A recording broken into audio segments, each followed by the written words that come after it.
اعوذ باللہ من الشیطان الرجیم بسم اللہ الرحمن الرحیم الحمد للہ رب العالمین والصلاة والسلام علی اشرف الانبیاء والمرسلین واہل بیتہ الطیبین الطاہرین المعصومین اما بعد۔ سورہ مبارکہ بقرہ آیت نمبر 165 سے لے کر آیت نمبر 172 165 to 172۔ بسم اللہ الرحمن الرحیم۔ ومن الناس من يتخذ من دون الله اندادا يحبونهم كحب الله والذين آمنوا اشد حبا لله ولو يرى الذين ظلموا إذ يرون العذاب أن القوة لله جميعا وأن الله شديد العذاب إذ تبرأ الذين اتبعوا من الذين اتبعوا ورأوا العذاب وتقطعت بهم الأسباب وقال الذين اتبعوا لو أن لنا كرة فنتبرأ منهم كما تبرؤوا منا كذلك يريهم الله أعمالهم حسرات عليهم وما هم بخارجين من النار يا أيها الناس كلوا مما في الأرض حلالا طيبا ولا تتبعوا خطوات الشيطان إنه لكم عدو مبين إنما يأمركم بالسوء والفحشاء وأن تقولوا على الله ما لا تعلمون وإذا قيل لهم اتبعوا ما أنزل الله قالوا بل نتبع ما ألفينا عليه آباءنا أولو كان آباؤهم لا يعقلون شيئا ولا يهتدون ومثل الذين كفروا كمثل الذي ينعق بما لا يسمع إلا دعاء ونداء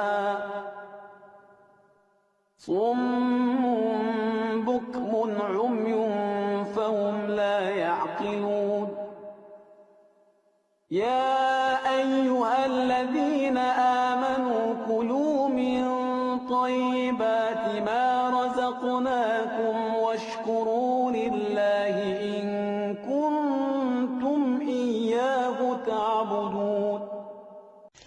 ابتدائی آیت میں پروردگار عالم نے ایک قلبی تعلق کا ذکر کیا ہے کہ جو ان لوگوں کے درمیان ہے کہ جو اللہ کے ساتھ شریک قرار دیتے ہیں مختلف بتوں کو یا کسی اور انسان کو، اور پھر اس کے بعد وہ محبت بھی کرتے ہیں ان سے، اور محبت ویسے کرتے ہیں کہ جیسی اللہ سے محبت ہونی چاہیے، مگر اس کے بعد پروردگار عالم جو واقعاً صاحبان ایمان ہیں ان کی محبت کا تذکرہ کرتے ہوئے فرماتا ہے کہ ان کی محبت شدید تر ہے، اس لیے کہ وہ واقعیت کے ساتھ ہے اور حقیقت میں انہیں اللہ سے محبت ہے، اور پھر اللہ کی طرف سے بھی ظاہر ہے کہ وہ معاملہ ریسپونڈ ہوتا ہے، ریسیپروکیٹ ہوتا ہے، جس کے نتیجے میں وہ چیز گرو کرتی ہے۔ جبکہ دوسری طرف جو خدا کے شریک قرار دے دیے گئے ہیں فالٹی انداز میں، ان کے ساتھ کوئی حقیقی محبت نہ ہو سکتی ہے اور نہ ہی ان کی طرف سے، ان شرکا کی طرف سے خود ساختہ کسی قسم کا کوئی رسپانس انہیں مل سکتا ہے۔ تو پھر پروردگار عالم فرماتا ہے کہ کاش یہ لوگ دیکھتے جنہوں نے ظلم کیا ہے، جب وہ عذاب کو دیکھیں گے تو انہیں اندازہ ہوگا کہ قوت ساری کی ساری اللہ کے لیے ہے اور اللہ شدید العذاب ہے، یعنی اس کا عذاب بہت شدید ہے۔ جب آخرت قیامت کا میدان موت کے وقت تب تو پردے آنکھوں کے سامنے سے ہٹ جائیں گے، تو اس موقع پر ایمان لانے کا کوئی فائدہ بھی نہیں ہوگا،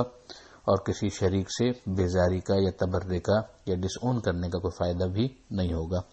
فائدہ تو تب ہے کہ جب انسان اس دنیا کے اندر ہی ان افراد سے، ان چیزوں سے کہ جن کو وہ خدا کے ساتھ شریک قرار دیتا ہے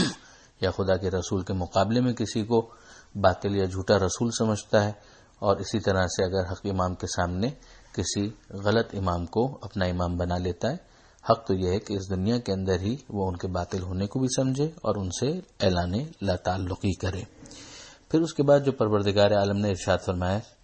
کہ جب وہ تبرہ کر رہے ہوں گے، کون تبرہ کر رہے ہوں گے؟ کہ جن کی وہ پیشوا کہ جن کی اتباع کی جا رہی تھی ان لوگوں کی طرف سے جو ان کے پیروکار بنے ہوئے تھے، تو وہ اس وقت جب عذاب کو دیکھیں گے تو سارے رشتے ان کے منقطع ہو چکے ہوں گے۔ اب کیفیت یہ ہے کہ وہ جو پیشوا یا جو لیڈر جن کو بنا لیا گیا تھا وہ بھی ڈس اون کر رہے ہوں گے، وہ کہہ رہے ہوں گے یہ خامخواہ ہمارے پیچھے آ گئے، اور وہ جو اتباع کرنے والے تھے، فالوورز تھے، وہ کہیں گے کہ اگر ہمیں موقع مل جائے کہ ہم واپس پلٹ جائیں تو ہم ان لوگوں سے اسی طرح سے بیزاری کا اعلان کریں گے جس طرح سے اس وقت یہ ہم سے بیزاری کا اعلان کر رہے ہیں۔ ایک تو ان کو فالو کر کے ہم یہاں تک آ کر پھنسے، اور اب یہ ہمیں ڈس اون بھی کر رہے ہیں، تو وہ ایک دوسرے پر تبرہ بھیج رہے ہوں گے۔ اس اعتبار سے اگر آپ دیکھیں تو یہ آیتیں تبرہ کے اوپر بہت اہم آیت ہے، بہت ہی اہم آیت ہے، اور ان آیتوں کی روشنی میں تبرہ کو کم سے کم ایک اصول کے طور پر مسلمانوں کے درمیان مسلم ہو ہی جانا چاہیے۔ شخصیتوں کی بحث اپنے مقام پر ہو سکتی ہے،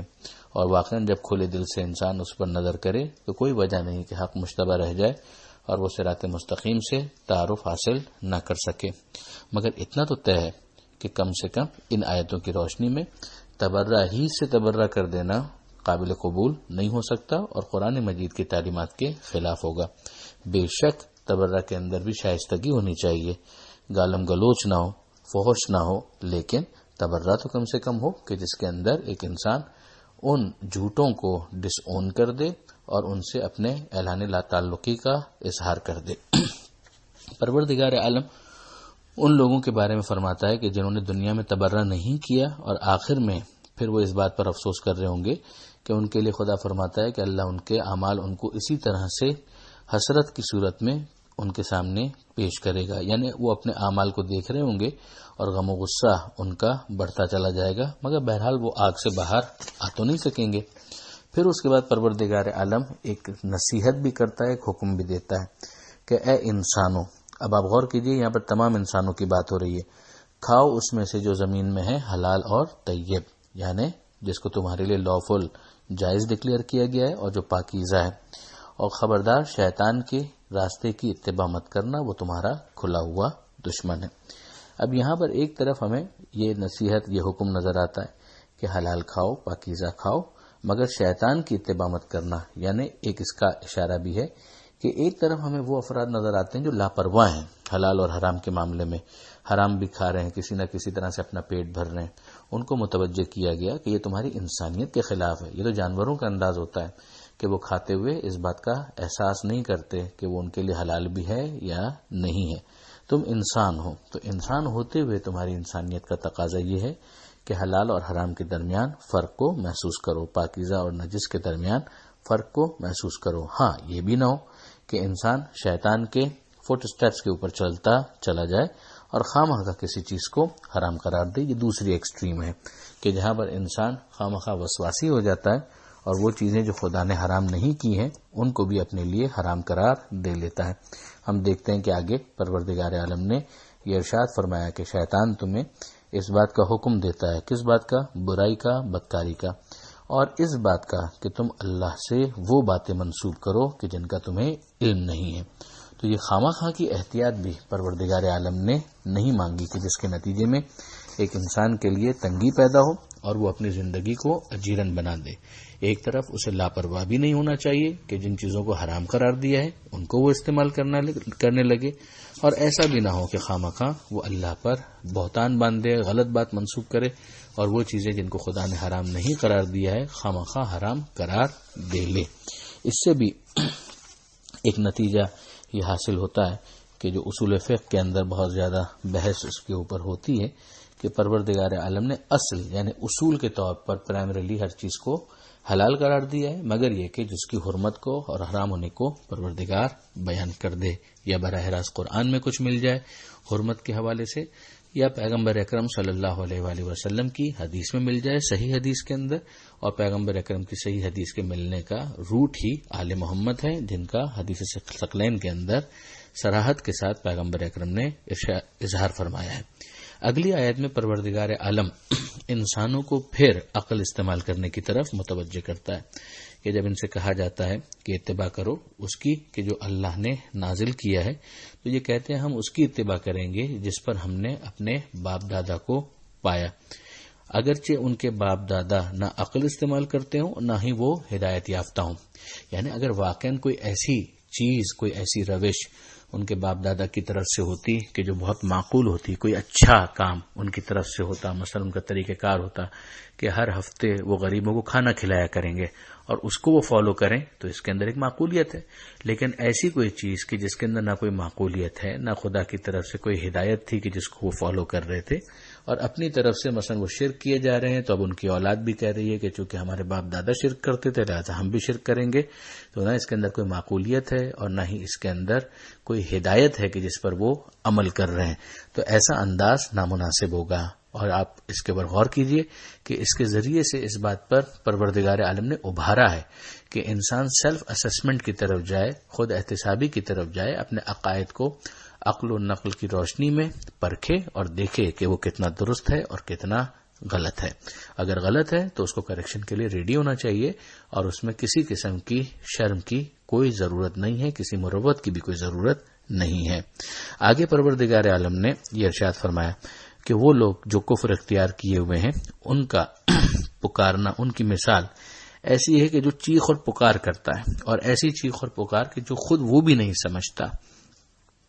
بس اس کو لگتا ہے کہ کچھ وہ چیخ رہا ہے، پکار رہا ہے۔ ظاہر ہے کہ جب ایک کافر ہے اور جس نے کفر کو اختیار کیا ہوا ہے تو اس کے پاس کوئی ایسا پروٹوکول، کوئی ایسا طریقہ کار نہیں ہے کہ جس کے ذریعے سے وہ دعا اور مناجات کے آداب سے واقف ہو سکے۔ بتوں کو پکار رہا ہے تو بتوں کو پکارنا نہ اسے خود سمجھ میں آ رہا ہے کہ وہ کیوں پکار رہا ہے، خود ہی اپنے ہاتھ سے بنا کر ان کو پکارنا، اس پکار کی کیا حیثیت اور اہمیت ہو سکتی ہے۔ اس کی اہمیت اس وقت ہمیں سمجھ میں آتی ہے جب سائملٹینیسلی ہم دیکھتے ہیں کہ خود قرآن مجید کے اندر جو دعائیں تعلیم کی گئی ہیں اس کے اندر انبیاء کس طرح سے خدا کو مخاطب کرتے ہیں، اسی طرح سے وہ دعائیں کہ جو معصومین علیہم السلام سے، کہ جو پیغمبر اکرم صلی اللہ علیہ وآلہ وسلم کے وارث تھے، ان سے جو دعائیں ہم تک پہنچی ہیں، جب اس کو ہم دیکھتے ہیں، مثلا دعائے کمیل کو دیکھتے ہیں کہ مولا علی علیہ السلام کس طرح سے سکھاتے ہیں خدا کو پکارنا، اسی طرح سے دعائے عرفہ کے اندر امام حسین علیہ السلام کیسے سکھاتے ہیں، صحیفہ کاملہ کے اندر حضرت سید سجاد علیہ السلام کس طرح سے خدا سے مناجات کرنا سکھاتے ہیں، وہ طریقہ، اور اس کے مقابلے میں ہم یہ دیکھیں کہ بت سامنے موجود ہو اور انسان اس کو پکار رہا ہو، اور ایسا پکار رہا ہو کہ نہ خود اسے پتا ہو، ظاہر کے سامنے والا جو بت ہے وہ تو کچھ سن ہی نہیں رہا، ویسا پکارنا ہے کہ جیسے ایک جانور کو پکارنا ہے کہ جانور اگر کچھ سن بھی رہا ہے تو اسے چیخ و پکار محسوس ہو رہی ہے کہ کچھ آوازیں آ رہی ہیں، مگر وہ کہاں اس کو کمپریہینڈ کر پا رہا ہے، اور ان ڈیپتھ اگر جائیں تو خود یہ پکارنے والا بھی شاید اپنی پکار کی طرف متوجہ نہیں ہو پا رہا، بہرے ہیں، گونگے ہیں، اندھے ہیں، اور کچھ عقل سے کام نہیں لیتے۔ آخری اس صفحے کی جو آیت ہے اس کے اندر پروردگار عالم ایک مرتبہ پھر متوجہ کرتا ہے صاحبان ایمان کو کہ اے ایمان لانے والوں، جو پاکیزہ رزق ہم نے تم کو دیا ہے اس میں سے کھاؤ اور اللہ کا شکر ادا کرو اگر تم اللہ کی عبادت کرتے ہو۔ یعنی اللہ کی عبادت، اس کا نتیجہ یہ ہے کہ تم اللہ کو منعم مانتے ہو کہ نعمت اس کی طرف سے ہے، رزق اس کی طرف سے ہے، وہ رازق ہے، رزاق ہے، تم اس کا رزق حاصل کرتے ہو، کھاتے ہو، تو پھر اس کا شکر بھی ادا کرو۔ اور شکر کے جو مراحل ہیں وہ یہی ہیں کہ انسان دل میں نعمت دینے والے کے لیے شکر کا جذبہ رکھے، زبان سے اظہار کرے شکرن للہ، الحمدللہ، اور عملی طور پر اس نعمت کو وہاں استعمال کرے کہ جہاں وہ نعمت دینے والا اسے استعمال ہوتے ہوئے دیکھنا چاہتا ہے۔ اس نے رزق دیا ہے، رزق کے ذریعے طاقت دی ہے، تو طاقت بھی وہاں استعمال ہو کہ جہاں خدا استعمال ہوتے ہوئے دیکھنا چاہتا ہے۔ کسی غریب کی مدد کے لیے یہ طاقت استعمال ہو، مگر کسی پر ظلم کرنے کے لیے استعمال نہ ہو۔ یہاں پر یہ صفحہ مکمل ہوتا ہے۔ پروردگار عالم سے دعا ہے مالک قرآن مجید سمجھنے اور اس پر عمل کرنے کی توفیق عطا فرما، اور وارث قرآن امام زمانہ کے ظہور میں تعجیل فرما۔ وآخر دعوانا ان الحمد للہ رب العالمین، والسلام علیکم ورحمۃ اللہ وبرکاتہ۔